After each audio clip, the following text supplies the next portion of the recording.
Nah, lalu bagaimana kalau di situ apakah sampai katakan haram terus, bahkan nggak sah terus? Nah, tapi kalau kita tahu, itu dalam hadisnya hanya satu simpel, inama jilal imam yutama bihi. Imam itu dijadikan agar diikuti. Kata-kata diikuti, talasumnya, ini yang disebut dengan dalil imak, dalil imak yaitu dalil isyarah. Dalil isyarah yaitu suatu lafaz yang dalam susunannya ini sudah tidak membutuhkan idmar, tidak membutuhkan mengira-ngirakan lafaz lain, tapi menunjukkan hal yang tidak dimaksud dalam dalil. Kalau dicontohkan di dalam usulul fikihnya sana cukup dengan kata-kata ukhilalakum lailata syamir rafatu ila nisaikum. Pada waktu malam diperbolehkan rafas dengan nisa.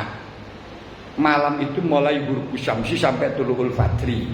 Berarti tuluul fajri kurang 5 menit saja masih diperbolehkan. Sehingga kalau kesubuhan kok nyepot niro. Ini secara talazum, secara akal tidak mungkin kita mandi. Yang berarti kita diperbolehkan untuk puasa dalam kondisi junub. Di hadisnya ya ora enek, fikih enggak enek. Tapi fikihnya hanya sah dalam keadaan junub belum mandi puasa. Wa yuqasu bihi al-haid. Berarti ketika mampet belum mandi sah untuk berpuasa. Niku manhajnya. Kalau seperti ini berarti di dalam masalah inama jilal imam yutama bihi, mungkinnya imam mengikuti harus satu tempat. Satu tempat itu berapa tidak? Pokoknya yang penting yu'addu mahalan wahidan, walaupun beda-beda antara imam satu dengan yang lain. Kedua, harus mengerti gerak-geriknya imam. Tidak dibatasi dengan apa? Bisa dengan suara, bisa dengan apa itu melihat. Tapi sekarang pakai televisi bisa, gambar. Terus juga bisa pakai apa itu namanya dengan menggunakan mic speaker, mendengarkan suaranya imam. Boleh enggak? Nah, kalau kita pakai usul fikih, yang penting kita tahu gerak-geriknya imam ya sudah, pakai apa saja. Kalau di sana dalam fikih bisa dengan mubalik, walaupun mubaliknya tidak sholat, walaupun orang kafir ini sedekahku. Pakai usul fikih, orang kafir dengan suaranya mic speaker lebih bisa dipercaya suaranya speaker. Lah ngoten lho. Beres kalau kita jawab semacam itu, pakai tekstual mumet terus. Ini saya katakan originnya usul fikih. Kemudian sebelum kita ini prosedur menjawab masalah dan sebagainya itu tidak bisa saya bacakan. Sebelum kita berbicara soal usul fikih, maka apa usul fikih? Nanti wong mukallid sing asli mukallid, kalau sampean dikatakan mukallid itu tidak. Anda itu ami. Ami itu wong bodoh. Wong bodoh itu tidak harus mengikuti mazhab tertentu. Al ami la mazhabalah. Idza wafaqal ami qalal alim wa illam ya'taqid wa illam yuqallid husahat ibadatuhu. Malam yatayakon sih aku fasadam. Kalau melakukan ibadah macam apa, pokok sepenting ada kalau alim di sana cocok. Kalau alim di sana itu cocok, walaupun itu sama tidak taklid, selama tidak menganggap batal, sah. Gampang atau malian? Sah bisa. Ini ami. Lek mukallid bukan. Mukallid itu rimal Arabiyah itu arti mukallid itu adalah man kana kalamuhu mundarijan tahta qaidatin min qawaidi imamihi. Niku sing diarani mukallid. Orang yang pembicaraannya mengikuti kaidah-kaidah imamnya, itu disebut dengan mukallid. Niki mukallid manhaj. Mukallid manhaji adalah orang-orang yang mengikuti pendapat imam tapi dengan kaidah-kaidahnya. Yang di sini kadang akan berselisihan dengan imamnya karena kondisinya yang tidak sama. Seperti saya contohkan tadi, ketika dulu orang yang tidak menemukan tutup aurat memang sudah biasa sehingga tidak wajib mengulang. Kalau sekarang orang tidak menemukan tutup aurat hal yang langka, mestinya rumusannya harus wajib mengulang. Kenapa? Al-hukmu yaduru ma'a illatihi. Menjual pedang yang dulu tidak boleh dikarenakan akan kepada orang kafir kafir harbi karena akan memusuhi kita. Kalau sekarang sudah tidak ada perangan dengan pedang, berarti hukumnya harus berbeda. Walaupun toh di situ hadisnya sama, namun kondisinya tidak sama, berarti hukum harus berbeda. Ini seperti Imam Syafi'i, Imam Nawawi berbeda dengan Imam Syafi'i biasa, tapi Imam Nawawi tetap dikatakan mukhalif kepada Imam Syafi'i. Kenapa? Karena kondisinya tidak sama gitu loh. Ijtihadnya tidak sama, pemikirannya tidak sama. Imam Muzani mengikuti Imam Syafi'i tapi beda. Kalau menurut Imam Muzani orang tawaf itu tidak harus suci. Nah, kalau Imam Syafi'i harus suci. Hadisnya enggak ada. Hadisnya at-tawafu shalatun. Tawaf itu salat. Ila anallah baka fi atakalum. Doa apa yang dimaksud salat? Apa salat lugotan apa? Yang Imam Syafi'i mengatakan ini yang dimaksudkan salat adalah aikas salat, seperti salat. Ya kan ya ribet dan ini. Berarti harus memenuhi syarat-syaratnya. Salat harus suci dari hadas, suci dari najis, nutupi aurat dan seterusnya. Nah, tapi cara Imam Muzani Kanjeng Nabi niku dawuh as-shalatu tawafun atau wafus sholatun, tawaf itu sholat. Sholat itu sholat doa, gak sama dengan sholat yang syar'an, jauh. Kenapa? Sholat syar'an itu satu paket satu kali, gak boleh dicecil-cecil, gak boleh diansur. Tapi kita tawaf boleh diansur. Tujuh putaran 7 hari bisa. Satu hari satu putaran, besok satu putaran, besok satu putaran. Nah, dan juga tidak ada gerakan-gerakan yang di situ harus konsentrasi dan itu nggak ada, jauh. Makanya berarti sholat itu lugotan. Kalau lugotan tidak harus suci, kan gitu kan ya. Ini kalau pakai usul fikihnya kan gampang. Nah, ada loh. Ini enak. Niku pakai lafaz-lafaz yang mustarab. Ma huwa usul fikih wa ma adraka ma usul fikih. Fikih dengan usul fikih itu enggak sama, perlu Anda ketahui. Dengan kaidah fikih juga tidak sama. Usul fikih dengan kaidah fikih juga tidak sama. Itu sama baca saja sudah ada. Tidak usah saya terangkan, tapi yang jelas kata-kata usulul fikih supaya kita paham mahwa usul fikih, bedanya dengan fikih, bedanya dengan kaidah fikih, sama lihat yang ada begitu.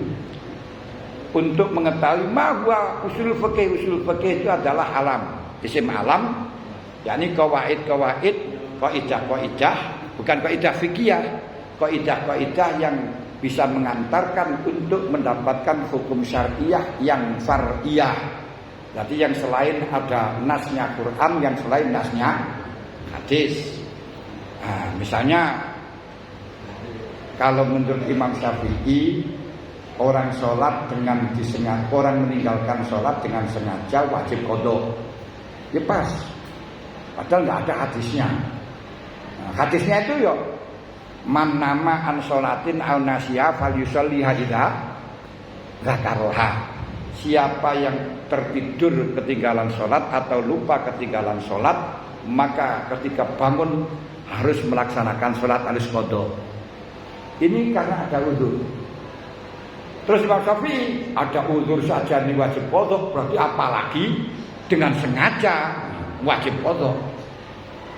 Tapi Imam Ahmad, Imam Abu Hanifah katakan nggak ada qadha sholat itu. Kenapa? Hadisnya itu man nama an sholatin aw nasiya falyusalli idza dzakaraha. Yang dikasih dispensasi untuk qadha itu hanya orang yang ada uzur. Yang tidak ada uzur tidak ada dispensasi karena firman Allah faman turra ghairu baghin wala adin wala isma alaih. Niki kaidah usuliyah. Faman turra ghairu baghin wala adin wala isma alaih, yakni akhirnya menunjukkan bahwa orang yang gegabah ini tidak akan mendapat dispensasi. Loh, kalau tidak mendapatkan dispensasi karena qadha ini ibadah itu haram. Asli al-aslu ibadah al-hurmah. selama tidak diperintahkan, tidak ada perintah itu haram. Berarti kodok itu haram karena nggak ada perintah. Nah ini ada yang, ini kan rukhsah. Kalau rukhsah diperbolehkan hanya orang yang tidak sengaja, orang yang tidak gegabah, yang meninggalkan sholat dengan gegabah berarti tidak dapat rukhsah. Ini kalau kita mengetahui kaidah semacam ini loh, niki kaidah bukan kaidah fikih tapi kaidah usuliyah. Kaidah usuliyah semacam ini di antaranya. Niku fardunnya sholat sengaja wajib qada apa tidak gitu loh ini. Termasuk khilafiannya nih itu dalam usul fikihnya. Lho lek Imam Syafi'i iku lek masalah ibadah aku masalah diat, masalah kafarah bisa dikiaskan apa tidak? Kalau Imam Syafi'i mengatakan bagi orang yang membunuh dengan tidak sengaja wajib bayar diat. Pamangkana mangkotala mukminan khata'an fatakhiru qabatin mukminatin fadiyatun musallamatun ila ahliha. Kalau disengaja bagaimana? Sengaja tetap bayar kafarah. Kenapa? Nah, menurut Syafi'i karena yang tidak sengaja saja kafarah, apalagi yang sengaja. Cara Hanafi, namanya kafarah itu melebur dosa, yang bisa dilebur yang tidak sengaja, yang sengaja jelas melaksanakan nggak perlu dilebur. Makanya orang yang melakukan yang membunuh dengan sengaja tidak ada kafarah. Kalau dibebaskan tidak ada diat. Nah, ini cara Hanafi. Ini kan ya enak seperti di Indonesia kan itu lah ini. Nah, cara anak Syafi'i harus pakai diat yang gak ada yang banyak di Indonesia pelarang gitu. Loh, ini kaidah fikih, bukan kaidah fikih tapi kaidah usuliyah bahwa urusan kafarah, urusan khat ini adalah hal yang tidak bisa dikiaskan. Tidak bisa dikiaskan berarti kalau menurut Hanafi, kalau menurut Imam Syafi'i bisa. Makanya najis itu kalau menurut Imam Syafi'i bisa dikiaskan. Kalau menurut Imam Malik, Imam Abu Hanifah tidak bisa dikiaskan. Sehingga menurut Imam Syafi'i asu itu najis dengan mughalaghah wajib dibasuh 7 kali, dikiaskan dengan itu khinjir harus dibasuh 7 kali. Niku hanya fakihnya Imam Syafi'i, selainnya Imam Syafi'i tidak ada itu. Menurut Imam Malik asu itu suci dan halal, cuma makruh. Kenapa? Karena nggak ada dalil yang mengatakan haram. Nah Imam Syafi'i pakainya idza wala qalbu bina yakatikum wal yaksilhu sab'amaratin ihdahuna biturab. Harus dibasuh 7 kali berarti perkara yang harus dibasuh itu najis. Dengan 7 kali berarti najis mughalaghah. Ini. Nah, najis mughalaghah berarti kalau najis haram dimakan, sudah jelas. Nah, najis macam enggak oleh. Tapi cara Imam Malik, kamu kok mengatakan hal yang wajib dibasuh itu najis. Kamu kalau wudu apa yang harus dibasuh? Apa yang wajib dibasuh apa yang najis?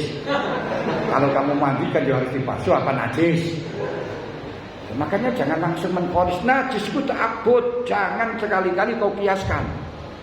Nah ini makanya sebelum ada dalil yang sore jangan kau hukumi najis. Makanya cara Imam Malik ya langsung tidak dihukumi najis. Asu malah halal, yaitu makruh aku hanya makruh. Kalau demikian seperti telai wedhus, telai PT, Imam Syafi'i najis. Karena apa? Itu dikiasno. Padahal nggak ada hadisnya yang mengatakan itu nggak ada. Yang ada hanya ketika Rasulullah istinja minta diambilkan batu oleh sahabat dikasih buar telek garing. Oh berarti kanjeng Nabi katakan hadzi rijsun iki najis. Nah iku lak kayak menungso. Nah Imam Syafi'i padha-padha teleki ya padha najis. Tapi cara Malik jangan dikatakan kalau namanya sama berarti hukumnya sama. Apakah kalau Zaid itu nak mencuri kemudian sama-sama Zaidnya harus hukum mencuri? Ya gak bisa. Gak boleh kias lakop. Ini urusannya usul fikih di dalam masalah kias lakop. Makanya kalau mencorot cara Imam Malik nggak ada istilahnya itu najis teleke sapi, teleke PT, teleke suci kabeh. Enak kita nang kentang di kandang terus langsung sholat, no problem. Nah, ini. Cara Syafi'i gak oleh. Loh, kenapa? Najis itu bukan hal yang bisa dikiaskan. Cara Imam Malik. Cara Syafi'i boleh. Akhirnya khinjir dikiaskan. Itu dalam usul fikihnya mentok, gak bisa dikembangkan itu. Kenapa kok bisa dikiaskan sampai 7 kali? Alasan di fikih afkhas. Loh, apakah penyebab najis itu fakhis? Enggak ada penyebab najis itu fakhis. Makanya untuk khinjir harus dibasuh 7 kali itu ya hanya Syafi'i. Selainnya Syafi'i enggak ada. Tapi kalau kitab kita adalah Syafi'i, harus mulai dari sulam Safina sampai sulam Taufik, sampai Fathul Qorib, Fathul Mu'in, Syafi'i semuanya mantep. Anjing itu najis mughaladzah dan khinjir itu juga mughaladzah harus dibasuh 7 kali. Tapi kalau Anda perbandingkan mazhab, mengetahui orang yang menjual sate dok seperti di Trenggalek, ini kalau tidak mengetahui perkembangan zaman, tidak mengetahui masalah manhaj lain, kamu akan marah-marah. Harus haram. Ya haram itu kamu yang gak ngaji loh, mesti kan ngoten. Wong itu menurut Imam Malik boleh lah. Loh seperti ini. Ini penting. Loh bukan berarti kita harus gegabah, enggak. Kita ngambil yang paling hati-hati. Tapi dengan usul fikih kita akan menghentikan jidal, kita akan menghentikan ingkar kepada orang lain, sehingga saling menghormati, saling toleransi. Gampang. Tapi kalau hanya fikih saja tanpa mengetahui usul fikihnya, tanpa perbandingan, waduh itu komorasi banget. Ini ya gak bisa hidup di Indonesia yang masyarakatnya masyarakat majmuk. Disinilah perlunya kita memperdalam usul fikih, bukan kita untuk mengajak untuk gegabah, tapi satu untuk mencari jawaban hal-hal yang belum ada di dalam rumusan kutubus salaf. Kedua, untuk mengetahui manhaj mereka sehingga kita tidak gampang saling menyalahkan satu dengan yang lain dan akan toleransi karena sama-sama mengikuti Ahlussunnah wal Jamaah. Mazhab kita itu bukan mazhab Syafi'i, Ahlussunnah wal Jamaah mengikuti salah satu dari mazhabul arba'ah. Tapi kalau kita tidak bisa mengetahui usul fikihnya akan bingung sekali. Gak tahu kebenarannya mereka di mana. Fathul Qorib ini ya Fathul Qorib, Fathul Mu'in ngoten. Bahkan kalau sampai bisa mengetahui aslinya usul fikih, terus perkembangan zaman akan bisa berubah dengan fikih yang asli. Contoh saja, kalau wonten kitab Fathul Mu'in dijelaskan kalau ada orang sakit ikrar terhadap ahli waris harus diterima dan harus diberikan. Tidak boleh, tidak bisa dimenangkan dengan yang ikrar pada waktu sehat. Al-ikrar fil marad wal marid, fil marad dan sehat disamakan. Loh, kenapa kok diperbolehkan? Karena sudah dalam keadaan kondisi yang mestinya bagi kadzub itu suduk berarti jujur. Tapi bagi zaman sekarang tidak bisa. Tidak bisanya bagaimana? Tidak bisanya sekarang ini zaman sudah dan orang sudah akan mati saja nggak pernah jujur. Makanya masih perlu kalau dicurigai tidak boleh, tetap nggak sah. Ini fikih. Makanya di situ Jam'in dan Imam Qofal nggak sepakat. Nah ini termasuk. Apalagi banyak nih Bu dalam fauna masalah binatang-binatang liar. Sampai ngaji dalam fikih di sana dikatakan orang ihram tidak diperlukan saydul bari madumtum hurma. Kurimat alaikum saydul bari madumtum hurma. Tidak boleh memburu binatang liar. Tidak boleh memburu binatang liar. Ini kajian fikih. Kemudian sama kaji kenapa tidak boleh memburu binatang liar. Binatang liar itu karakternya memang ingin bebas. Tidak sama dengan binatang jinak seperti halnya kambing, sapi dan sebagainya. Itu memang jinak itu tidak mungkin mau diliarkan. Kalau yang liar tidak mau di situ, berarti kau akan menghilangkan kemerdekaan binatang. Nah, ini sebagai contoh yang ada di dalam haji. Contoh terus jadikan akhlak yang sehingga tidak boleh memburu binatang satwa-satwa liar. Nah, itu pun dalam fikih tidak ada yang memperbolehkan memelihara binatang liar kecuali Imam Qofal. Sampai lihat keterangan kitab mana saja itu yang memelihara binatang liar hanya Coca-Cola alkohol, selain alkohol nggak ada. Mestinya memang nggak oleh. Wah, ini kalau dipraktekkan dalam dunia satwa, dalam fauna, masya Allah, alangkah indahnya tidak diperbolehkan untuk memelihara binatang-binatang liar, akan terus berkicau di mana-mana, pohon-pohonan plek, wah indah. Tapi sekarang karena manusianya gak begitu memahami, akhirnya apa? Gua ini lari semuanya, takut dengan manusia, gak bersahabat dengan manusia. Sampai-sampai pemerintah harus turun tangan, dilarang untuk memburu. Padahal itu sajanya gak usah larangan pemerintah, pakai saja sudah bisa. Nah inilah binatang, kalau binatang jinak gak masalah. Kalau binatang jinak selama Allah Ta'ala memperbolehkan, sudah Allah pasti menyediakan. Sampai kalau lihat namanya kucing itu tidak pernah disembelih, gak ada orang yang membelih kucing. Dan kucing itu 1 tahun manak 3 kali, anaknya 10 sampai 12. Tapi gak pernah ada desa yang kakek-kakean kucing. Kambing itu manaknya 1 tahun 2 kali, hanya 2 atau 3. Setiap hari ada orang yang beli kambing, gak pernah habis. Sapi itu manak 1 tahun 1 kali, kalau manak hanya 1. Setiap kecamatan pasti nyembelih sapi 1 hari. Berarti kalau 1 kabupaten 30 kecamatan, berarti 1 hari 1 kabupaten 30 sapi pasti. Tapi gak pernah habis. Tapi binatang liar banyak sampai langka. Kenapa? Nah, diburu oleh manusia. Kenapa? Allah tidak menyediakan semacam itu karena dilarang untuk diburu. Oh, ini sampai akan menjadikan fikih peradaban, fikih hadharah yang luar biasa kalau bisa. Dalilnya apa? Hurimat alaikum saydul barri ma dumtum hurumat. Terus dikaji, dikritisi.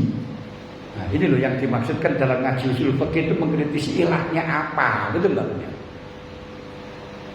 Bisa ya? Ma huwa usulul fikih wa ma adraka ma usulul fikih. Usul fikih al-qawaid allati yatasabbil istabiat ahkam asyariyah. Faidah-faidah yang bisa dijadikan untuk mengkaji Quran dan hadis menuju hukum-hukum syariah. Kalau kita kembalikan daripada usulul fikih, yaitu asalnya aslun dan faraku fikhun. Fikhun itu adalah al-ilmu bi ahkam asyariyah lamaliyah mutasabbu min adilati at-tafsiriyah. Nah, berarti usul fikih yang menjadi sumbernya hukum-hukum yang amaliyah al-muktasab min adiliyah. Apa sumbernya? Sumbernya itu ada 5. 1 Quran, 2 hadis, 3 ijma, 4 qiyas, 5 istidlal. Saya katakan tadi istidlal itu pakainya pakai Imam Syafi'i dengan pakai istishab, menurut Hanafi pakai istihsan, menurut Imam Malik maslahah al-mursalah. Ini untuk menangani hal-hal yang tidak bisa dengan pakai Quran, hadis, ijma, qiyas. Sampeyan menggunakan kata nikah, wali nikah harus adil, cocok dengan Quran, hadis, dengan gak bisa. Karena kau akan mengatakan semuanya anak-anak yang ada sekarang itu syubhat, semuanya nikahnya gak sah. Wah, ini riskan. Makanya perlu harus ada istihsan. Gak masalah karena sudah sulit, maka diperbolehkan seperti saya katakan tadi, ijarah yang semestinya harus maklum, tapi karena kesulitan untuk mengukur air bagi orang yang masuk dalam warung telek, maka di sini diperbolehkan istihsan. Dalam nikah akhirnya bolehlah fasik atau adil ya sepenting paling adil di daerah itu, gitu saja.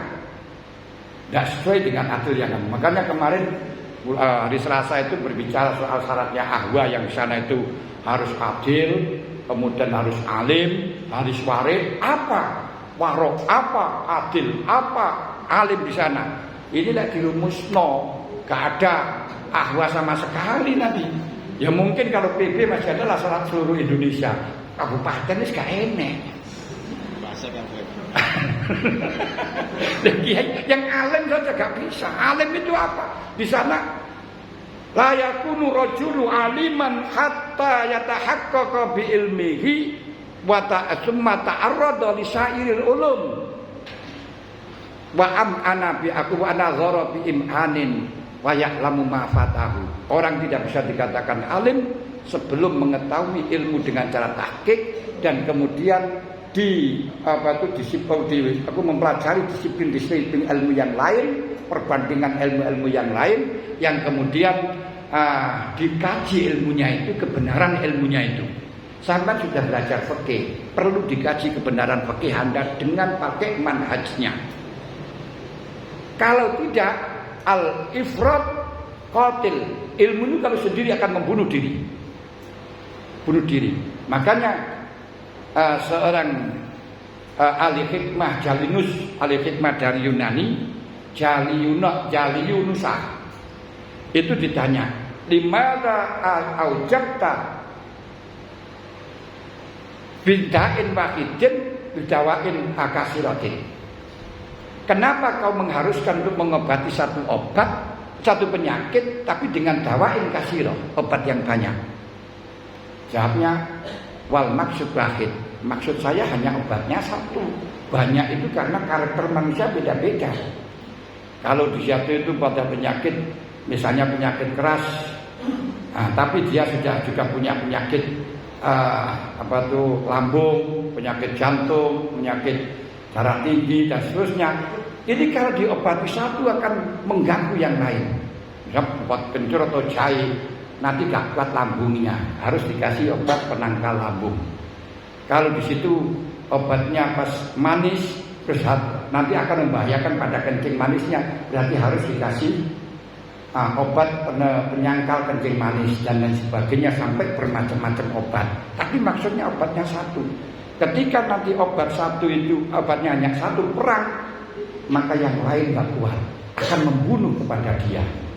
Kan biasanya semacam itu, obat darah tinggi pakai semangka, maka kencing manisnya kumat. Nah ini katanya. Nah biar gak kumat bagaimana? Semangka atau apa yang didapatkan menurunkan darah, tapi ada penangkal darah kencing manisnya. Makanya obatnya harus macam-macam, penangkal lambungnya. Satu penyakit obatnya macam-macam. Ilmu pun juga demikian. Ilmunya satu yang kau ketahui satu, tapi untuk memperkuat biar tidak membunuh pada dirimu, harus ada disiplin beberapa ilmu-ilmu agar supaya kamu tahu kekurangannya dan kebenarannya orang lain, sehingga tidak merasa benar sendiri, tidak gampang menyalahkan orang lain. Ini satu fikih harus kita kaji dengan manhajnya, berarti pakai usul fikihnya. Insya Allah kalau semacam itu, kau akan menjadi orang yang toleransi, orang yang gampang menerima perbedaan, gak kolot, dan kamu tidak gampang goyah dengan pendapat yang bagaimanapun, gak kagetan. Karena apa? Karena ada di dalam usul fikih. Misalnya sampean belajar usul fikih Fathul Qorib, tayamum itu pak sampai sampai sikut. Tapi kok nangge depak. Enggak, tayamum itu enggak sampai sikut, gini-gini saja sudah cukup. Itu kalau kau tidak bisa mengerti usul fikih, salah itu. Ini sih ngaten. Ini salah itu. Kalau kamu tahu usul fikih, itu ada jalannya, memang mazhabnya Hanafi semacam itu. Karena memang dalam Qur'annya tidak pernah mengatakan tayamum itu sampai pada siku, yang ada hanya wudu saja, yaitu wa idza qumtum ila sholati faghsilu wujuhakum wa aydiyakum ilal marafiq. Dan kalau di dalam tayamum enggak, fatayamum sa'idan thayyiban famsahu biwujuhikum wa aydikum, banyak tangan. Tapi Imam Syafi'i mengiaskan tayamum dengan tangan karena sama hukumnya beda sebab. Sebabnya kalau waktu harus dikoyiti, tapi Imam Abu Hanifah enggak sama, sudah hukumnya enggak sama, jangan disamakan. Ini sama gampang menilai orang. Oh iya, asal usulnya ini ayatnya ngoten nika. Luas kita, gampang, nggak kolot juga nggak gampang menyalahkan orang, gitu. Tapi bukan berarti kita harus menggunakan bahasa itu, enggak. Itu dalam rangka untuk kita biar tidak bunuh diri dengan mengaku paling benar sendiri karena bisa menghargai orang lain. Itu pakai manhajnya. Satu manhaj akan bisa menjawab semua mazhab. Oh, asalnya gini, dari asalnya gini, gitu aja. Ada. Nah, kemudian orang yang bisa usul fikih, apa ngerti fikih? Enggak mesti. Orang yang bisa ngerti nahwu, bisa ngerti syarab, apa bisa baca kitab? Enggak. Walaupun ngerti syarab, ngerti nahwu, hafal alfiyah, gak pernah latihan maca kitab, yakin gak bisa. Demikian pula hanya tahu kaidahnya kok gak praktek. Orang tahu usulul fikih, usuliyun, bukan fuqaha. Lah fuqaha mesti usuliyun, mesti ngerti usulul fikih, orang bisa baca kitab mesti ngerti nahwu, mesti syarab. Kalau tidak, ya ngapalan. Hafalan terus baru bisa baca, lainnya nggak bisa. Fikih juga demikian, sampai bisa hafalan Fathul Bari, Fathul Muin, tapi sebatas itu mengembangkan nggak akan pernah bisa. Bisa yang ngawur.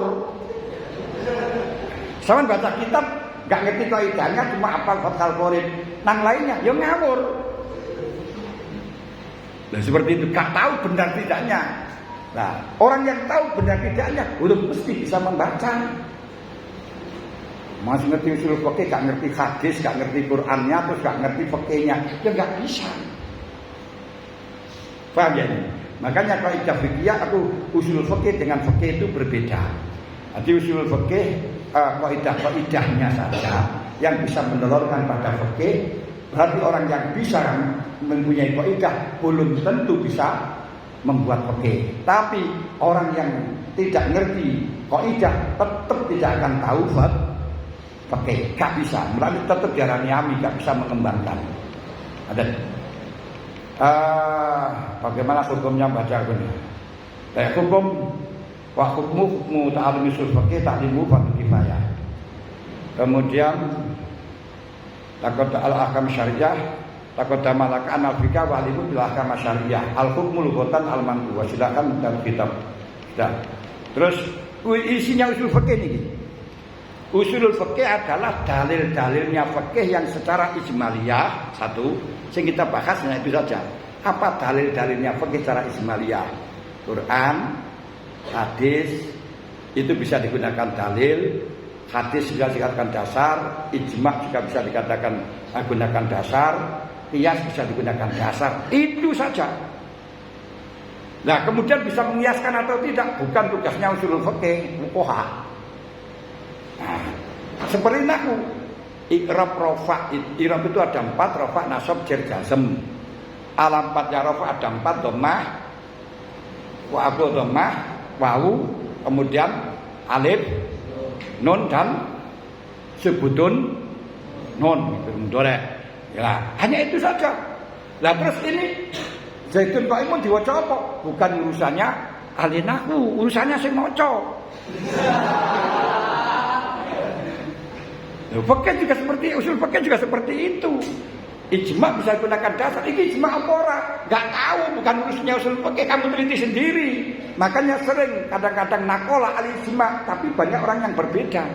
Kenapa? Hanya klaim ijma, tapi aslinya bukan ijma.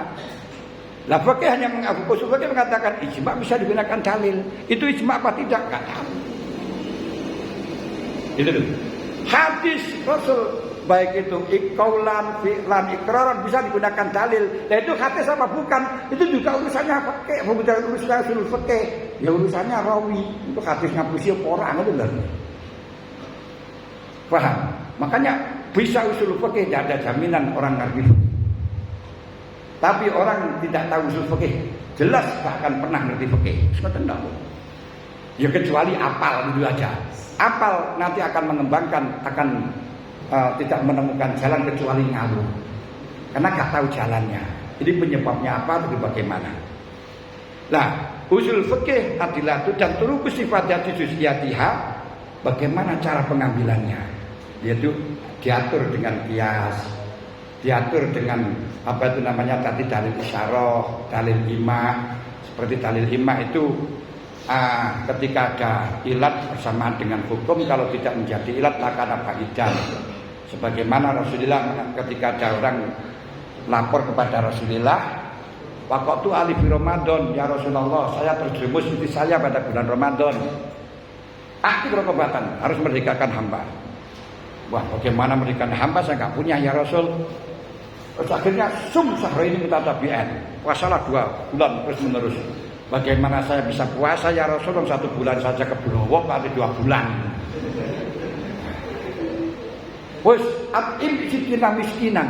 Kamu beri makan orang 60 miskin. Bagaimana memberi makan 60 miskin? Saya saja kadang masak, kadang tidak ya Rasul. Ini Rasul bucin terus ngambil kurma 1 tenjan.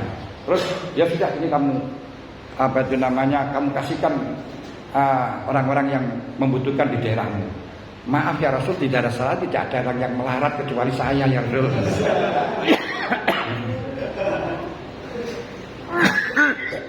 Sudah kamu buat satu keluargamu.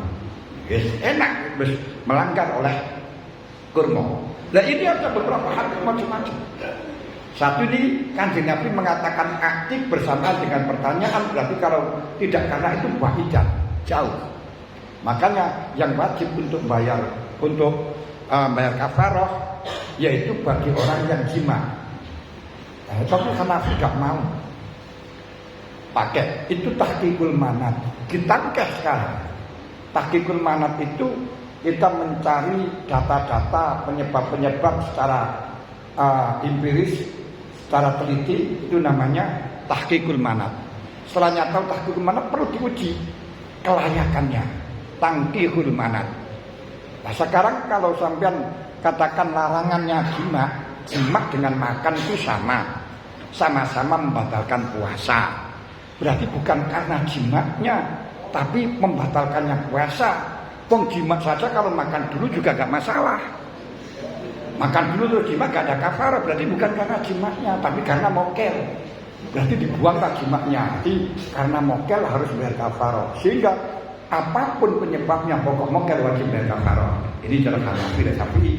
Ya ora lah, wong hadis ngono wae. Aduh, kemudian lagi kalau gitu sampean Kanjeng Nabi membayarkan zakat, membayarkan itu diberikan pada keluarga. Ini berarti kalau kamu membayar zakat orang lain diberikan kepada orang yang dizakati boleh. Kamu belum zakat fitrah, belum. Ya sudah kamu saya zakati, ini zakatmu saya berikan kepada kamu. Sah. Pakai narasi ini, lu gampang banget ini. Nah ini kalau pakai usul pakai fikih, mumet betul-betul. Banyak. Kadang-kadang saya tuh jenuh. Bakal ini contohnya macam-macam panjang. Padahal kalau dipakai usul fikih hanya sakelumit ini tak sebagai contoh di gaya dhewe betul-betul. Semuanya lau.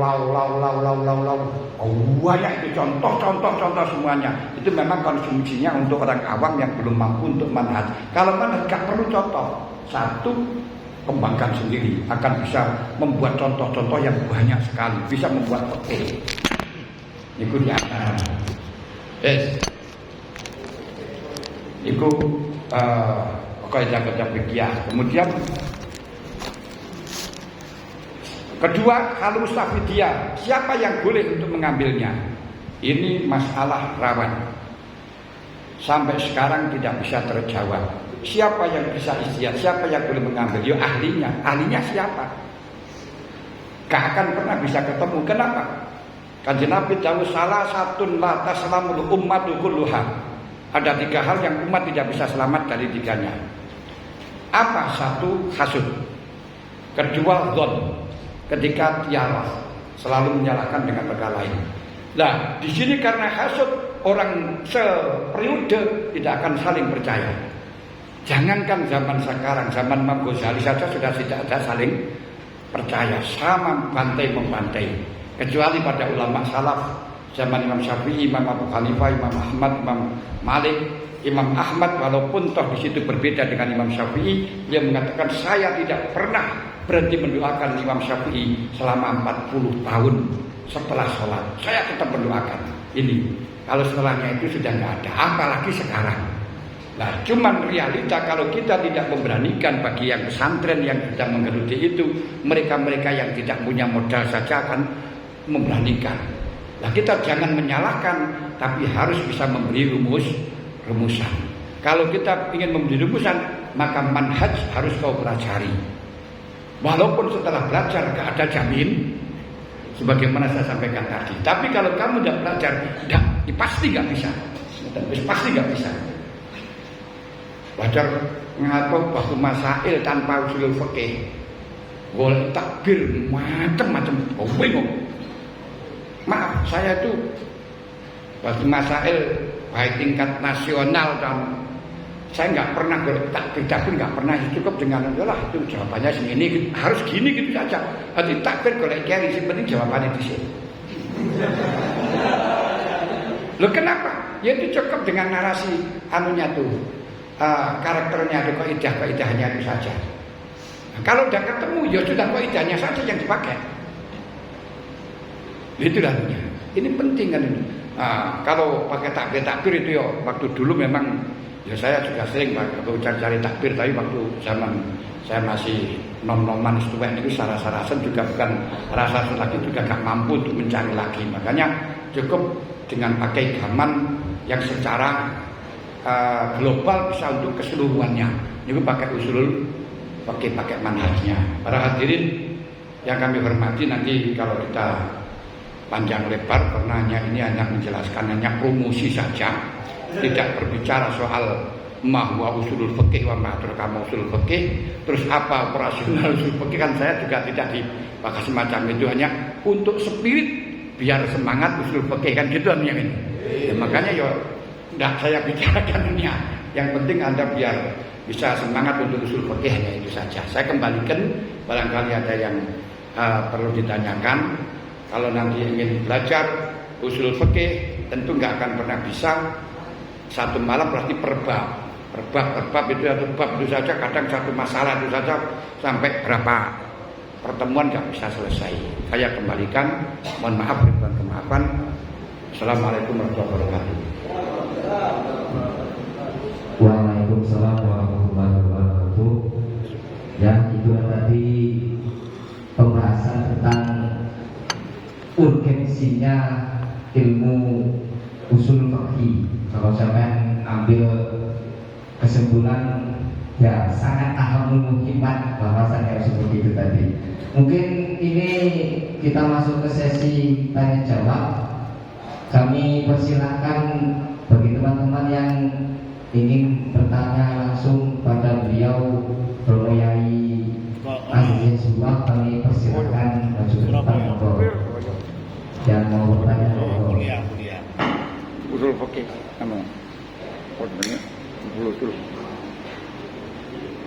monggo mungkin yang dari bagian timur Imam dari Boyo sesuk nek Kang Wahid kami persilahkan untuk menyuarakan suaranya. Jangan malu monggo. Atau Mas Sajid. Oh ini siapa nih? Falis nih. Ahli ini. Monggo Lis. Monggo kami persilakan sesi pertanyaan. Kami persilakan monggo.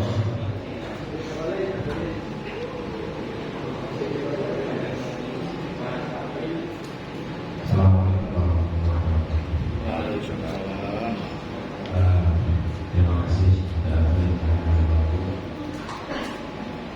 Melihat dari apa yang disampaikan tadi sudah sangat luar biasa sekali.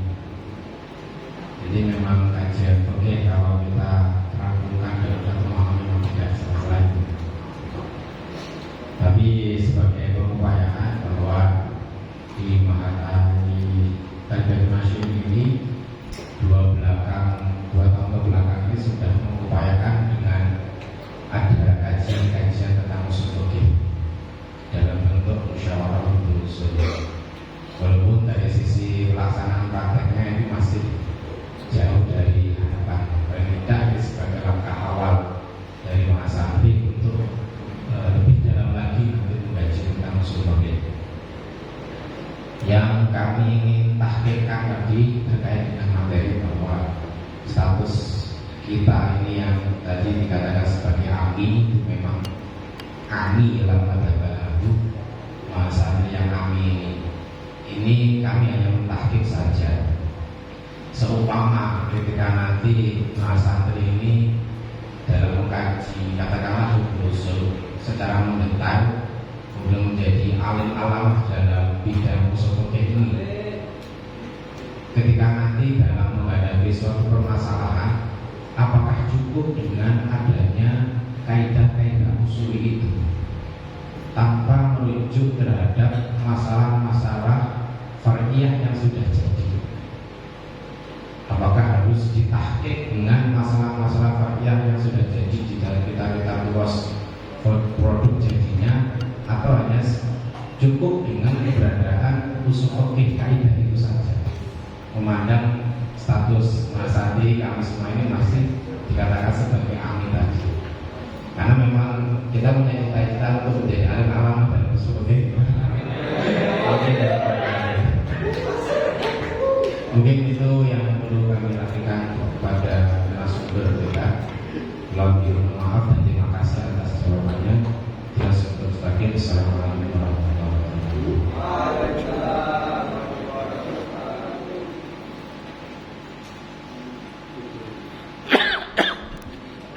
Ini saja. Mungkin ada pertanyaan lain. Sinten? Oh, monggo maju Cak. Monggo pengajian.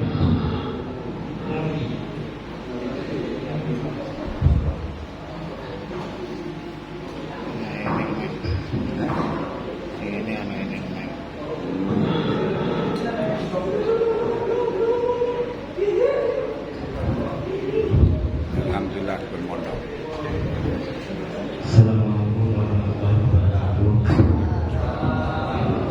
Terima kasih telah memaparkan bahwasanya musik ini merupakan hal yang urgent ketika berhadapan dengan Indonesia yang rakyatnya merupakan umum.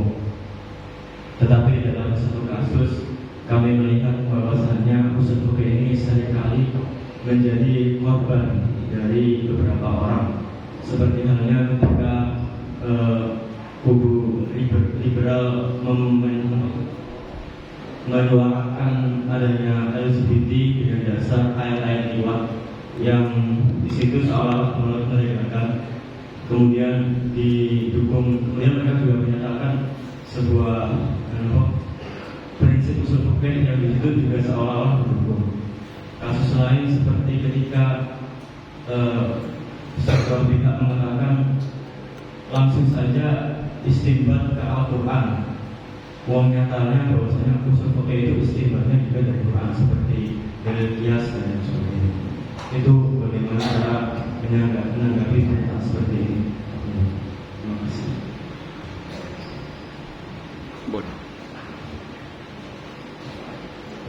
Mungkin yang lain.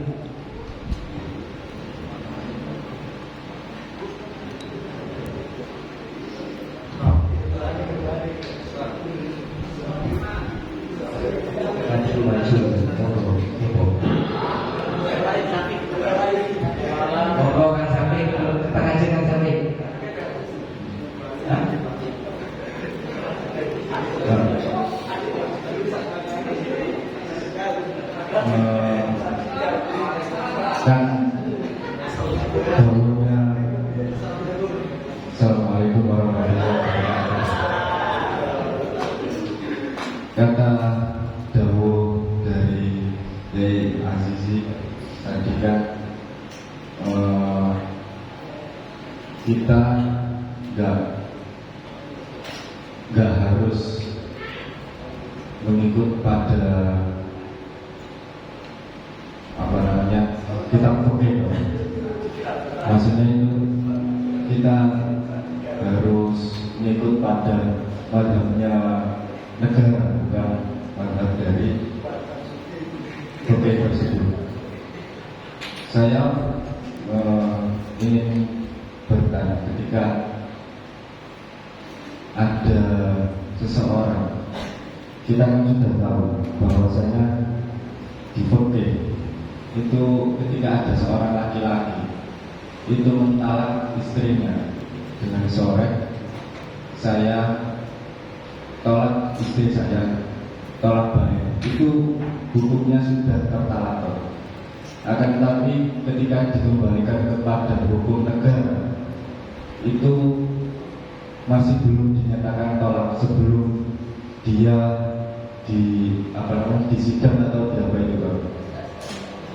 Nah itu pandangan dari usul fikihnya itu gimana? Itu saja. Wassalamualaikum warahmatullahi wabarakatuh.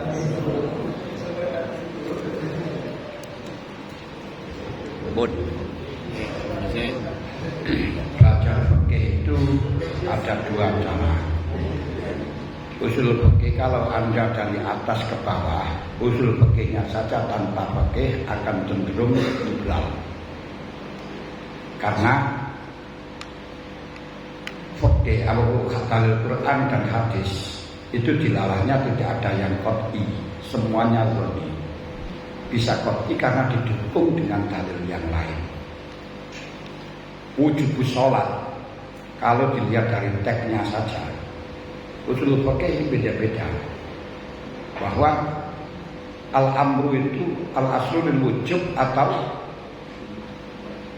lil ibahah, lil sunnah, hanya sunat begitu saja. Kalau kita melihat daripada dawuh al-amru mutlaqul amri lil wujub, itu dalilnya juga dhanni karena berdasarkan laula arju ala ummati la amartu bisiwak inda kulli shalah. Berarti kalau diperintahkan siwak berarti akan menjadi wajib. Berarti amar itu wajib. Dan aqimus shalah itu adalah wajib. Akan tetapi kalau kita lihat al-aslu bara'atu zimmah, asalnya itu tidak ada kewajiban. Kecuali sudah ada jelas dalil yang sharih, gak wajib sholat. Apalagi kalau kita masukkan dalam dalil yang lain, aqimus sholat ali zikri. Yang penting adalah zikir, sudah cukup. Bisa usul fikih semacam itu. Gak usah sholat dengan apa, pokok sepenting zikir kepada Allah, sudah masuk. Nah, makanya ketika Anda dalam hal ini hanya pakai usul fikih saja tanpa melihat dari fikih terlebih dahulu, cenderung liberal, akan bias, bebas di dalam masalah apa itu penafsirannya, sehingga hal ini akan membahayakan. Nah, dengan demikian pula seperti orang-orang yang tidak mengenal fikih terus pakai usul fikih sebagaimana LGBT dan seterusnya akan banyak salahnya. Sebab kaidah itu hanya kaidah, bisa digunakan untuk berbagai macam cara pandang. Pandangannya macam-macam. Nah, seperti itu. Kaidah kan bisa seperti Zaidul Qaimun, itu nanti kalau baca rofa atau dibaca apa kan terserah, kaidahnya sudah jelas. Nah, seperti apa itu namanya famsahu birusikum, banyak buat siajah. Berarti famsahu itu adalah apa namanya pakai mutaaddi. Kalau tempat yang ada dalam maf'ul berarti adalah siajah wal fa'u bil maf'ul mutada atau kepala mafi la syaitan kada. Berarti kalau rusakum berarti keseluruhan kepala. Tapi bisa digunakan baknya litabid. Ba'id wa bayyin wa tadi bi amkina bima tadi asmina dan seterusnya. Ini masih bias, bisa berjalan ke sana. Makanya banyak yang salah. Tapi Anda belajar fikih saja kolot tanpa mengetahui usul fikih. Ya bisa untuk menghukumi, tapi gak bisa untuk benerannya. Seperti Anda baca kitab tak ngerti nahwu, tak ngerti syarah, banyak salahnya. Paling-paling banyak yang ada harokatnya yang bisa. Maka untuk menjawab tengah-tengah tadi sudah saya sampaikan dalam pertama tadi, kalau kita cenderung untuk bias tanpa memandang fikih sama sekali akan jadi liberal, tapi fikih saja tekstual akan cenderung jumhur. Untuk menjawab atau mengkaburasikan dalam hal ini, kita kaburasikan, kita kaji fikih untuk pemula dan kita kaji kenapa dirumuskan semacam itu. Nah, ini pakai usul fikih. Kalau sampai ngaji bab istinja, bab istinja itu syarat istinja dengan batu ada 8, termasuk Allah yang takila, wa Allah yang jiwa, wa Allah yang takotoa, dan seterusnya terus wa Allah yang teroha alaihi najasun akhor, wa Allah yang teroha alaihi akharut, walaupun Allah anasu, atau hiru tapi arabu. Itu kalau pakai usul fikih hanya satu syaratnya, istinja. Berarti selain istinja tidak boleh menghilangkan najis dengan batu. Kalau istinja berarti kalau sudah meleret, sudah takut itu bukan istinja lagi tapi izalatul najasah, maka nggak bisa. Kemudian kalau di situ intikal ya sudah bukan istinja lagi, makanya izalatul najasah. Kalau kejatuhan perkara lain Kalau perkara lain itu basah, berarti perkara lain itu adalah najis akor. Najis akor berarti Anda harus menghilangkan najis akor dengan batu juga gak boleh, harus dengan air. Demikian pula kalau memang batu kejatuhan najis lain datang berarti ini ada najis yang bukan istinja. Kalau gitu izalatul najasah. Makanya gak boleh. Persyaratan itu akan hilang dengan usulul fikih. Tapi pasti kita akan memahami, oh ini permasalahannya ini. Kenapa tidak boleh intikal? Oh karena ini bukan istinja lagi. Kenapa tidak boleh takotur? Karena bukan istinja lagi. Kenapa harus batu kharij? Kalau selain kharij karena bukan istinja lagi. Kenapa nggak boleh kejatuhan najis? Karena kalau kejatuhan najis berarti bukan istinja lagi. Berarti intinya hanya yang dapat usaha istinja. Gampang kita menghafalkan 8 itu nggak usah satu persatu, bisa mengiaskan keseluruhannya. Nah makanya kita pelajari fikih itu kenapa, gampang. Kita mengembangkan yang lain gampang. Maka disitu batu lah pakai tisu, tidak masalah. Pokoknya yang penting tidak tidak barang yang cair. Ya bisa gitu kan ya. Mudah jawabnya. Makanya untuk memperkenalkan semacam itu maka pelajarilah fikih. Tapi selainnya fikih, ketahuilah kenapa dirumuskan itu, manhajnya apa, sehingga masih relevan enggak dengan sekarang, cocok enggak dengan sekarang, ilatnya masih berlaku apa enggak. Kalau tidak, tadi sudah saya sampaikan, kirot saja harus dengan pakai dinar, pakai darohim. Sekarang malah justru dengan dinar dan darohim tidak sah. Kenapa? Begitu lagi. Nah ini yang perlu kita kembangkan, betul. Itu pakai usul fikih. Itu sudah jawaban yang pertama dengan jawaban yang kedua itu sama juga intinya sama. Dan itu jawab dalam soal yang pertama tadi sebagai jalan tengah biar kita tidak liberal dan tidak jumud, maka kita pakai kedua-duanya, mengkaji fikih sebagai historical student, sebagai sejarah dalam penelitian sejarah untuk merumuskan, kemudian kita kembangkan dari manhajnya bukan teknya. Nah, kemudian kalau tadi saya katakan dengan masalah yang sah karena urusannya tasajurnya, makanya perlu Anda ketahui di dalam masalah kebutuhan manusia di dalam yang secara global, sebagaimana kata Imam Ghazali, itu terkumpulkan hanya kebutuhan dunia dan akhirat. Nah, akhirat tidak akan pernah ada kecuali dengan nizamud dunya. Nizamud dunya perlu ada siasah, perlu ada pekerjaan manusia, upaya manusia. Nah, upaya manusia di dalam masalah hal ini bisa terwujud terbagi menjadi tiga komponen. Satu kebutuhan pokok, kedua muhayyid, ketiga mutamin. Kebutuhan pokok itu apa? Alam tidak akan wujud kecuali pokok. Laki wa malil alam ila biarbati asya. Jadi itu satu pangan. Semuanya tidak akan pernah tanpa pangan. Nah, manusia tingkatannya bagaimanapun, presiden yang sudah tidak ada pangkat lagi di atasnya kecuali ketum, nah, itu butuh mangan. Wanser katanya siap mati tapi nggak siap lapar. Perlu disegani, nggak disegani kaliren.